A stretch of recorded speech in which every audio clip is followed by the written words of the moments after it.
সুপ্রিয় শিক্ষার্থীরা, আজকে আমরা শিখব কিভাবে তোমরা ক্যালকুলেটরে কোনো কিছুর মান ডিগ্রি থেকে রেডিয়ানে নেবে কিভাবে। তো সেই জন্য চলে যেতে হবে তোমাদেরকে প্রথমে সেটিংস অপশনে, দেন তোমরা চলে যাবে ক্যালক সেটিং, দেন এখান থেকে অ্যাঙ্গেল ইউনিট, দেন এখানে দেখতে পারবা তোমাদের ক্যালকুলেটর সবসময় ডিগ্রি অপশনে থাকে।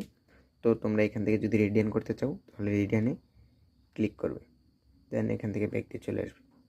ধরো রেডিয়ানের একটা ম্যাথ যদি আমরা করি, ধরো 10 π/4, এটার ভ্যালু কিন্তু আমরা পেয়ে যাচ্ছি। আবার কোনো কিছুর আনসার যদি আমরা রেডিয়ানে বের করতে চাই, যেমন ধরো 10⁻1, এর ভ্যালু কিন্তু 1/4 × π। তো তোমরা দেখতে পাচ্ছ কীভাবে খুব সহজেই কোনো কিছু ডিগ্রি থেকে রেডিয়ানে রূপান্তর করা যায়।